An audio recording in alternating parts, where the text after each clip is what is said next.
ज़्यादा लोग इसमें हिस्सा लेंगे। सवाल ये भी उठ सकता है कि ट्रेड यूनियंस के ही लोग नज़र आ रहे हैं। क्या कर्मचारी और मज़दूरों को जुटाने में कहीं कोई दिक्कत आई या वैसा समर्थन आपको नज़र आया इस हड़ताल में? आज अगर हम देखें दादरी के अंदर तमाम सारे दिल्ली के जो बॉर्डर्स में भी फैक्ट्रीज़ है, गाज़ियाबाद में फैक्ट्रीज़ के अंदर बाहर स्ट्राइक मजबूत तरीके से इम्प्लीमेंट हुआ है और तमाम सारे इंडस्ट्रियल जो इलाका है वहाँ पे भी स्ट्राइक को सक्सेसफुली इम्प्लीमेंट किया गया है।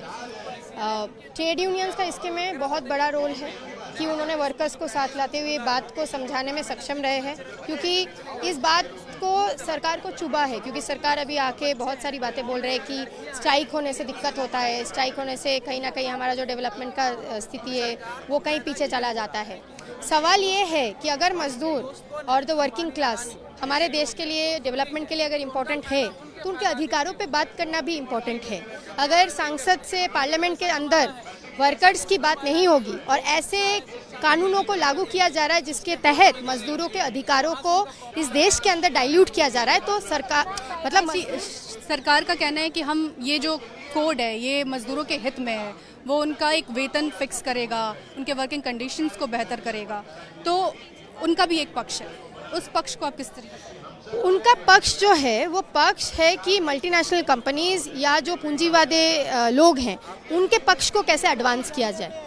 हम लोग देख पा रहे हैं कि जैसे सैमसंग वर्कर्स थे, सैमसंग वर्कर्स के वहाँ पे यही बात बोला गया कि फ्लेक्सिबल लेबर लॉज के थ्रू आपको फ्लेक्सिबल काम करने की आदत, मतलब एक ढांचा होगा, आपके पास वर्किंग कंडीशंस होंगे। लेकिन सैमसंग के जो वर्कर्स थे उनके बाद उनकी जो स्थिति थी हम लोगों ने देखा, उन्होंने बात करना शुरू किया कि वहाँ पे किस तरीके से 8 घंटे की जगह 14-14 घंटे 16-16 घंटे इन ह्यूमन कंडीशंस में वर्कर्स को काम करवाया जाता था, मजदूरों को।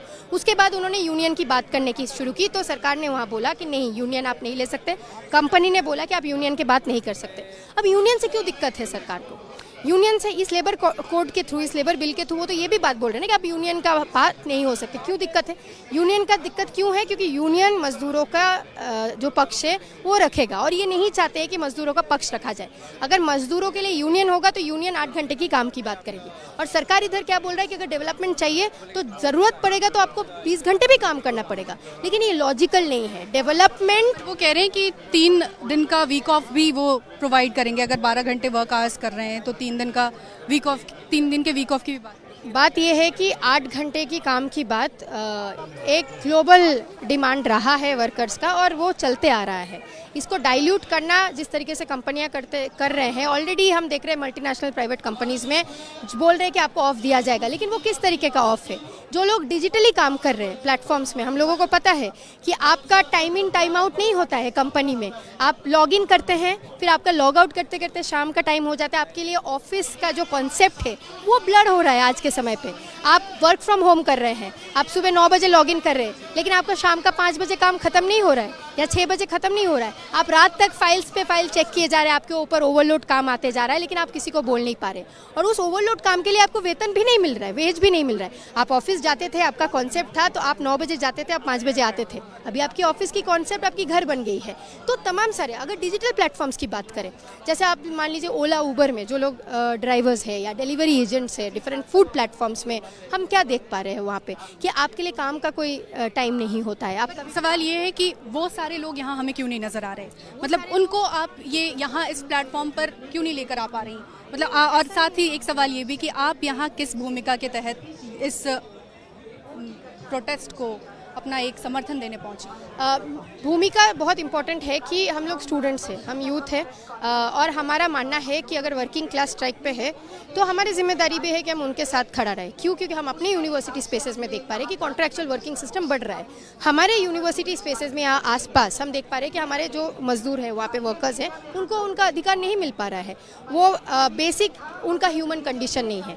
फॉर एग्जाम्पल, जो वर्कर्स हमारे यूनिवर्सिटी में काम करते हैं उनके लिए रेस्टिंग प्लेस नहीं होता है, उनको बेसिक खाना तक नहीं मिलता है, उनको हेल्थ इंश्योरेंसेस नहीं मिलते, उनको काम करने के बाद कोई पेंशन का सुविधा ही नहीं है। और ऐसा नहीं कि उनको बहुत वेज मिल रहा है दिल्ली जैसे शहर में रहने के लिए, वो जब घर जाते हैं किसी ना किसी स्लम में रहते हैं, किसी बहुत गंदे हेल्थ कंडीशंस में उनका मतलब लिविंग कंडीशंस होता है। लेकिन यूनिवर्सिटी एडमिनिस्ट्रेशन या सरकार इसके बारे में सोचता नहीं है, सिर्फ ये बात बोलता है कि हम बेहतर कर देंगे, हम बेहतर सुविधाएं बनाएंगे, लेकिन वो अभी तक बेहतर नहीं हो पाया है। तो हमारा मांग यही है एज स्टूडेंट कम्युनिटी ऑल्सो कि अगर हमारे देश भर में वर्कर्स हमारा ठीक तरीके से नहीं है, उनको अधिकार नहीं मिल पा रहा है, तो हमारी डेवलपमेंट की जो स्थिति है वो भी सही नहीं होगी अगर हमारी वर्किंग क्लास के अधिकारों को माने